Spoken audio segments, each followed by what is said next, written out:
ഇന്ന് വാവാണ്.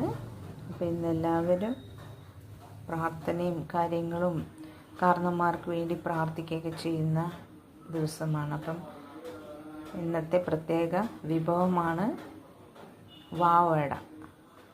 ആ വാവടയാണിത്. ഭക്ഷണങ്ങളും ഇതെല്ലാം നമ്മുടെ നാടിൻ്റേതായ ഒരു സംസ്കാരങ്ങളാണ്. പ്രാർത്ഥന, നല്ല ആരോഗ്യപ്രദമായ ഭക്ഷണങ്ങൾ, നല്ല നല്ല പ്രവൃത്തികൾ, ഇതൊക്കെയാണ് ഈ കർക്കിടക മാസത്തിൻ്റെ പ്രത്യേകതകൾ.